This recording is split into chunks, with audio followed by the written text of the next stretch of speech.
Welcome back students.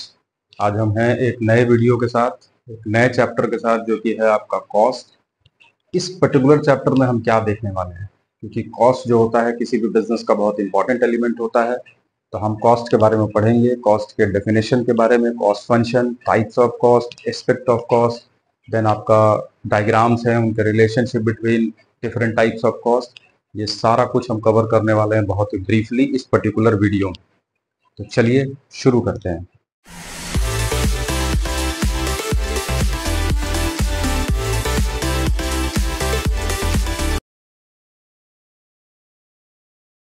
देखिए, तो जैसा कि हमारा प्रीवियस वीडियो में हमने रेवेन्यू चैप्टर को कंप्लीट किया था बहुत ही अच्छे से, बहुत ही डिटेल में रेवेन्यू के बारे में देखा था, उसके डायग्राम देखे थे, फिर टीआर एमआर आर के और उसके न्यूमेरिकल्स देखे थे। इस वीडियो में इसके कुछ पार्ट्स होने वाले हैं, मेरे ख्याल से 3 पार्ट हो जाएंगे।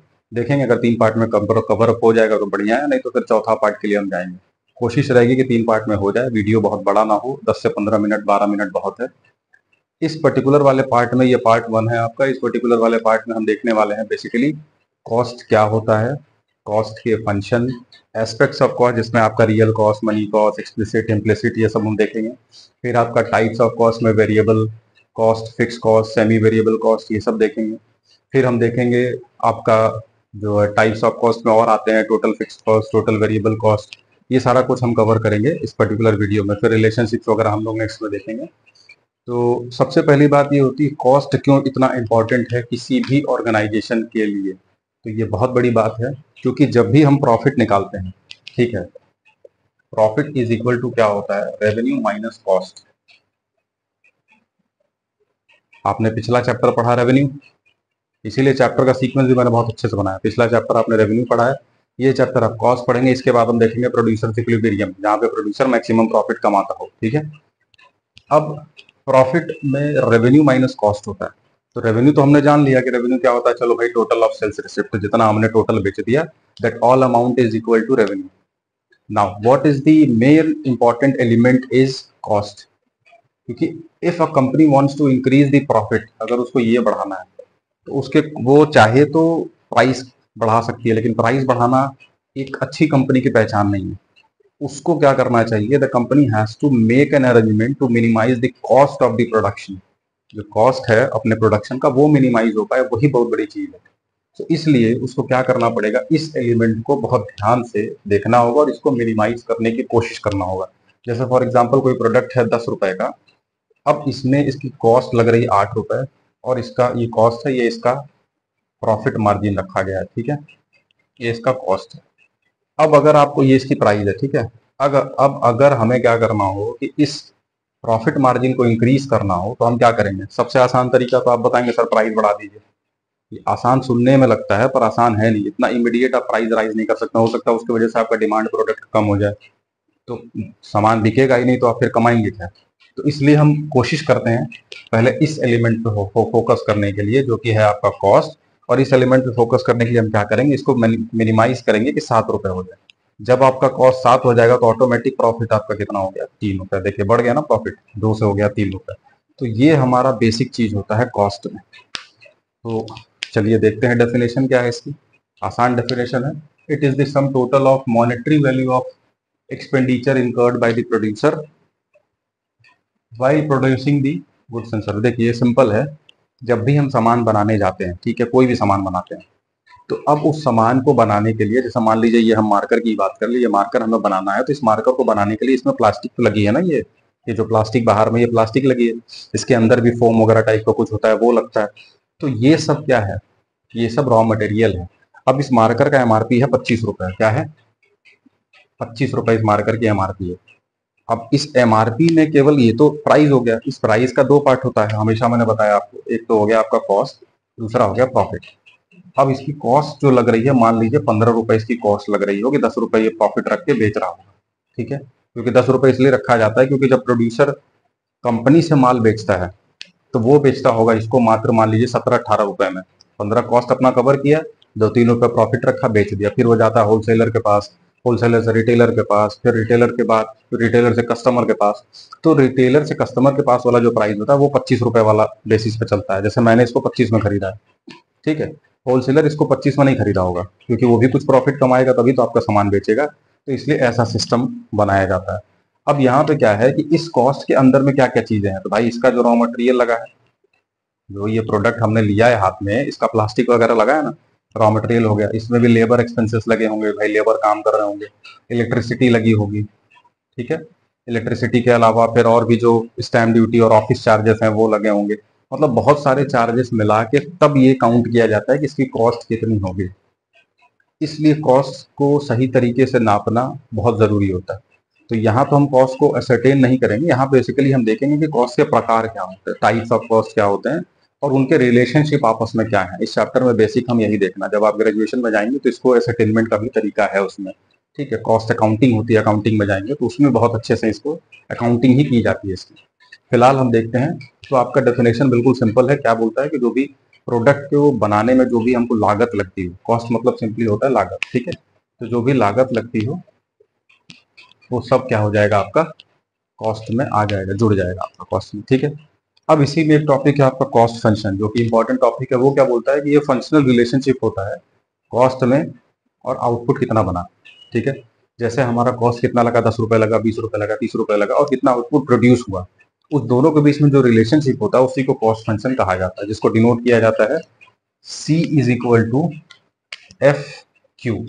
इसको वेयर एज मैंने लिखा हुआ है यहाँ पे, आप यहाँ से देख सकते हैं कि इसमें किसका कौन सा नाम है। C is equal to cost of production, F हो गया फंक्शनल रिलेशनशिप, और Q is equal to output produced. जितना आउटपुट बना है that is the your output produce is equal to C is equal to F Y. तो ये cost function हो गया, ठीक है। अब देखते हैं एस्पेक्ट्स क्या क्या। देखिए, तो एस्पेक्ट ऑफ कॉस्ट में अपने पास ये 3 बेसिक टाइप ऑफ कॉस्ट होते हैं, जिसमें होता है मनी कॉस्ट, रियल कॉस्ट और अपॉर्चुनिटी कॉस्ट। तो अगर सिंपल तरीके से देखा जाए मनी कॉस्ट क्या है, तो मनी कॉस्ट बहुत ही सिंपल है। मनी कॉस्ट का मतलब होता है कि जिसको हम मनी में मेजर कर सकते हैं, मनी जिसका मनी में मेजरमेंट हो सकता है, ठीक है, उसको बोलते हैं मनी कॉस्ट। सिंपल, जिस जिस भी कॉस्ट का जिसको, और बेसिकली 90% आपका कॉस्ट मनी कॉस्ट ही होता है। 90% से ज्यादा 95% कॉस्ट आपका मनी कॉस्ट होता है, क्योंकि हम वही सब कॉस्ट को ज्यादा असरटेन करते हैं जिसको हम मनी में ट्रांसफर कर सकते हैं। जैसे purchase of raw material for this pen, तो ये क्या हो गया, मनी कॉस्ट है, क्योंकि उस रॉ मटेरियल को हम मनी में उसकी वैल्यू असरटेन कर सकते हैं, इसलिए मनी कॉस्ट है। तो बेसिकली किसी भी ऑर्गेनाइजेशन में सबसे ज्यादा जो होता है वो होता है मनी कॉस्ट का ही होता है। अब दूसरा, मनी कॉस्ट के अंदर में आपको देखने को मिल रहा है कि दो है, एक्सप्लिसिट और इम्प्लिसिट कॉस्ट। यही आपका बेसिक मेन कॉस्ट होता है किसी भी ऑर्गेनाइजेशन में, बेसिक कॉस्ट, एक्सप्लिसिट और इम्प्लिसिट। अब ये क्या है, इसको समझने के लिए थोड़ा सा ध्यान देना होगा। एक्सप्लिसिट कॉस्ट को बोलते हैं, सिंपल तरीके से बोला जाता है कि which are paid to outsider. क्या हो जाएगा, पेड टू आउटसाइडर। सिंपल मतलब एक्सप्लिसिट कॉस्ट क्या हो जाएगा, the cost which are paid to outside. जो आउटसाइडर्स को पैसा हम देते हैं सामान हमको देने के लिए, वो सारा कॉस्ट हो जाएगा एक्सप्लिसिट कॉस्ट। अब फॉर एग्जांपल इसका देखा जाए तो, एग्जांपल में अगर आप देखना चाहते हैं, जैसे रॉ मटेरियल, ठीक है, रॉ मटेरियल के एक्सपेंसेस हो गए, लेबर के एक्सपेंसेस हो गए, फ्यूल के एक्सपेंसेस हो गए, इलेक्ट्रिसिटी चार्जेस हो गए, ये सब कुछ आपका होता है एक्सप्लिसिट कॉस्ट। तो इस मनी कॉस्ट का भी लगभग 95% वैल्यू जो है वो होता है एक्सप्लिसिट कॉस्ट का। ये सब इंपॉर्टेंट चीजें मैं बता रहा हूँ आपको, समझने लायक और नोट करने लायक, कि टोटल जो कॉस्ट का लगभग 95% जो होता है वो मनी कॉस्ट होता है, ठीक, जो टोटल कॉस्ट है। और मनी कॉस्ट का जो टोटल होता है, जो एक्सप्लिसिट कॉस्ट है तुम्हारा, explicit cost is equal to 95% of money cost. ये आप समझते जाइए चीज, ये बहुत इंपॉर्टेंट चीज है। ये उसका लगभग पूरा पार्ट है, क्योंकि एक्सप्लिसिट कॉस्ट ही बेसिकली होता है किसी ऑर्गेनाइजेशन में। अब यहाँ सवाल आता है कि इम्प्लिसिट क्या है। तो यहाँ तो भाई आउटसाइडर को दे दिए। आउटसाइडर कौन है, किसी बिजनेस के लिए जो भी हमारे बिजनेस से रिलेटेड हो, जो बाहर से हमको माल सप्लाई कर रहे हो, रॉ मटेरियल दे रहे हो, इलेक्ट्रिसिटी दे रहे हो, फ्यूल दे रहे हो, सब तो बाहर के लोग होते हैं। तो वो सब हो गया। अब इम्प्लिसिट क्या है, क्या इसको हम ये कह सकते हैं कि विचार पेड टू इनसाइडर्स, किसी अंदर वाले को देते हो, नहीं। इसका डेफिनेशन बोलता है ये कॉस्ट जो होता है ये आपका सेल्फ जनरेटेड होता है,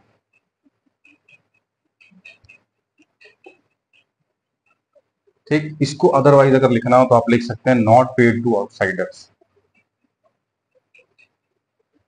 नॉट पेड टू आउटसाइडर्स। अब इसके कहने का मतलब ये है कि वो सारी कॉस्ट जिसको आउटसाइडर्स को नहीं देते हैं, तो देते किसको हैं? किसी को नहीं देते हैं, सेल्फ जनरेटेड होता है, खुद होगा खुद खत्म हो जाएगा, किसी को देने की जरूरत नहीं पड़ती। जैसे फॉर एग्जाम्पल, अगर इसका एग्जाम्पल देखना हो तो एग्जाम्पल में जैसे rent of self owned house, ठीक, सेल्फ मैनेजेरियल, ये दूसरा एग्जाम्पल है, सेल्फ मैनेजेरियल सर्विसेज।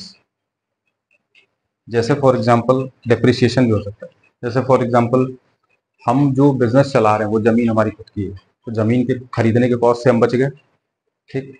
जैसे हम छोटा मोटा दुकान चला रहे हो तो वो दुकान जो है हमारा, वो मेरा खुद का ही वो है, तो हम किसी और का लेते तो रेंट देना पड़ता, ठीक, वो रेंट से हम बच गए। उसके अलावा हमारा जो बिजनेस है उसमें हम खुद ही मैनेजर हैं। जैसे अपने इस चैनल के हम खुद ही सब कुछ करते हैं, हम ही इसको रिकॉर्ड करते हैं, हम ही सब कुछ करते हैं, तो ये कौन है?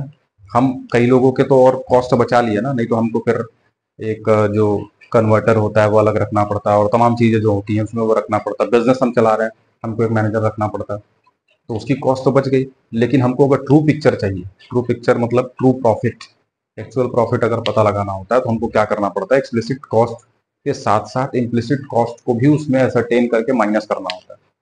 क्योंकि अगर कोई बिजनेस के साथ आप कंपैरिजन करा रहे हैं, ठीक है, वो बिजनेस जो है इम्प्लिसिट कॉस्ट बियर कर रहा है, मतलब उसने मैनेजरियल सर्विसेज के लिए मैनेजर हायर किया हुआ है, वो रेंट भी पे कर रहा है, और आप उसके साथ टैली कराएंगे तो आपकी प्रॉफिट उससे ज्यादा दिखेगी। क्यों? क्योंकि आपके पास ये सब नहीं है, आपने रेंट नहीं देना है, आपको मैनेजरियल सर्विसेज के लिए पैसे नहीं देने, सैलरी नहीं देनी है, तो इस वजह से आपका प्रॉफिट ज्यादा दिखेगा। तो ट्रू प्रॉफिट के लिए, एक्चुअल प्रॉफिट के लिए हम इसको माइनस कर देते हैं, ठीक है। और इकोनॉमिक्स में इकोनॉमिक प्रॉफिट निकलता है। क्या निकलता है? Economic profit. वो कैसे निकलता है? जितना भी सेल्स है, ठीक है, जो भी सेल्स हुआ है उसमें से इम्प्लिसिट कॉस्ट, पहले तो एक्सप्लिसिट कॉस्ट को माइनस कर दीजिए, तो वो आ जाएगा आपका ग्रॉस प्रॉफिट, ठीक है। ग्रॉस प्रॉफिट में से फिर आप इम्प्लिसिट जब माइनस करते हैं तो आ जाएगा आपका नेट प्रॉफिट। इसी को हम इकोनॉमिक प्रॉफिट भी कहते हैं। यानी इकोनॉमिक प्रॉफिट में अगर कहीं पूछा जाए तो आपको लिखना होगा कि एक्सप्लिसिट और इम्प्लिसिट दोनों टाइप के कॉस्ट को माइनस किया जाता है इकोनॉमिक प्रॉफिट में, ठीक है। और अकाउंटिंग प्रॉफिट आपको मालूम होगा कि जो भी सेल्स है उसमें से पहले डायरेक्ट एक्सपेंसेस को माइनस करेंगे तो जीपी आ जाएगा, जीपी में से इनडायरेक्ट एक्सपेंसेस को माइनस करेंगे तो नेट प्रॉफिट आ जाएगा। ये अकाउंटिंग कॉस्ट होता है। इकोनॉमिक कॉस्ट थोड़ा सा अलग होता है। अब हम देखते हैं हमारा रियल कॉस्ट। रियल मतलब असली। तो रियल कॉस्ट का मतलब ये नहीं होता कि जो असली में हो रहा है। रियल कॉस्ट का मतलब होता है किसी प्रोडक्ट को बेचने के लिए जो प्रोड्यूसर होता है उसको कई सारे प्रॉब्लम्स झेलने पड़ते हैं, कई सारे सेक्रीफाइसेस देने पड़ते हैं, जिसका कोई भी मनी मेजरमेंट नहीं होता, जिसका कोई भी मनी मेजरमेंट नहीं होता। इसलिए ये कॉस्ट का कोई ट्रीटमेंट, अकाउंटिंग ट्रीटमेंट नहीं होता। लेकिन इसको एसरटेन करते हैं लोग कि भाई इतना हमारा खून लग, कहते हैं लोग कि हमारा खून पसीना लग गया इस पर्टिकुलर प्रोडक्ट को बनाने में, मेहनत लग गया। तो उस मेहनत का, उस बूंद जो पसीने का आपका गिरा है, क्या उसकी मॉनेटरी वैल्यू है? नहीं है। लेकिन उसको हम एसरटेन करते हैं कि हमको पता चल पाए कि हाँ ये भी मेहनत हमने किया था। तो रियल कॉस्ट में बेसिकली हम देखा जाए तो यहाँ पे जो प्रॉब्लम, पेन, सेक्रीफाइसेस जो बियर करता है by the producer to produce a commodity, ठीक है। दूसरी चीज आपको याद रखना, उसका नो अकाउंटिंग ट्रीटमेंट होता है। नो अकाउंटिंग ट्रीटमेंट क्यों? क्योंकि इसका मनी मेजरमेंट भी, नो मनी मेजरमेंट, इसको मनी में हम मेजर नहीं कर सकते, इसीलिए इसका कोई अकाउंटिंग ट्रीटमेंट भी नहीं होता है रियल कॉस्ट के केस में, ठीक है। अब तीसरा और आखिरी हमारा इसमें अपॉर्चुनिटी कॉस्ट। अपॉर्चुनिटी कॉस्ट की एक लाइन की डेफिनेशन होती है जो आपने पढ़ी भी होगी। कब पढ़ी होगी? प्रीवियस चैप्टर में, लेसन नंबर 1 में, जब पीपीसी आपने पढ़ा होगा वहां अपॉर्चुनिटी कॉस्ट का कॉन्सेप्ट था। ये सिंपल होता है। अपॉर्चुनिटी कॉस्ट में बस एक लाइन की डेफिनेशन होती है, cost of next best alternative foregone.